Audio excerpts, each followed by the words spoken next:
வணக்கம். சற்று முன் கிடைக்கப்பெற்ற ஒரு மிக மிக முக்கியமான செய்தி ஒன்று வெளியாகி இருக்கிறது. மதுரையில் எடப்பாடி பழனிசாமியின் கார் கண்ணாடி உடைப்பு. வெளியான தகவலால் அதிமுகவின் தொண்டர்கள் அதிர்ச்சி. எடப்பாடி பழனிசாமி அவர்கள் நேற்று நடைபெற்ற செயற்குழு கூட்டத்தில் கட்சியிலிருந்து நீக்கப்பட்டதாக கூறிய ஓபிஎஸ், சசிகலா, டிடிவி தினகரன், வைத்திலிங்கம், மனோஜ் பாண்டியன் இவர்களில் யாராவது ஒருவர் அதிமுகவில் மீண்டும் வருவார்கள் என்று எதிர்பார்க்கப்பட்டது.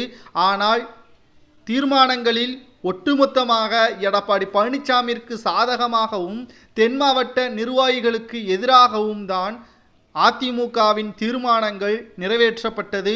முழுக்க முழுக்க எடப்பாடி பழனிசாமியின் சுயநலத்திற்காக இந்த செயற்குழு கூட்டம் நடைபெற்றதாக தற்பொழுது செய்திகளை நம்மால் பார்க்க முடிகிறது. 2026 சட்டமன்ற தேர்தலில் அதிமுக நிச்சயமாக வெற்றி அடைவதற்கு வாய்ப்புகளே கிடையாது. முன்னாள் அமைச்சர்கள் 4 நபர்களை கைக்குள் வைத்துக்கொண்டு எடப்பாடி பழனிசாமி அவர்கள் முதல்வர் பதவிற்கு கனவு காண்டு கொண்டிருக்கிறார். ஆனால் அது நிச்சயமாக அவருக்கு கை கொடுக்காது.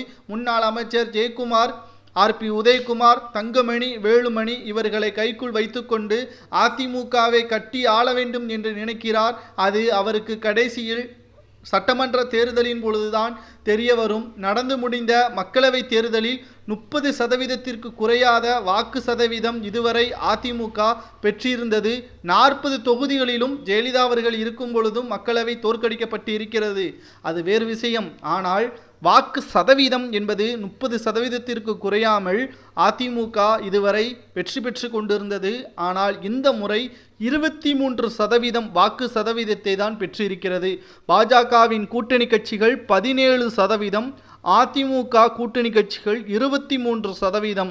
இப்பேற்பட்ட கூட்டணி நமக்கு தேவையா, எடப்பாடி பழனிசாமியின் தலைமை தேவையா என்று கடும் கோபத்தில் தென் மாவட்ட நிர்வாகிகள் மதுரையில் எடப்பாடி பழனிசாமி அவர்கள் வருகை தந்தால் கார் கண்ணாடியை உடைப்போம் என்பதையும் தெள்ளத் தெளிவாக மாவட்ட செயலாளர்கள் கூறியிருக்கிறார்கள். நேற்று செயற்குழு கூட்டத்திலும் நாங்கள் வெளியேறினோம். தற்பொழுது எடப்பாடி பழனிசாமி அவர்களுக்கு பாடம் புகட்டுவதற்காக தென் மாவட்டங்களில் எடப்பாடி பழனிசாமி அவர்கள் வந்தால் நிச்சயமாக நாங்கள் விரட்டியடிப்போம் என்றும் எடப்பாடி பழனிசாமி அவர்களுக்கு எதிராக தென் மாவட்ட செயலாளர்கள் கூறியிருப்பது சரியா தவறா என்பதை உங்களது கருத்துக்களை கமெண்ட் வாயிலாக கூறுங்கள். நன்றி, வணக்கம்.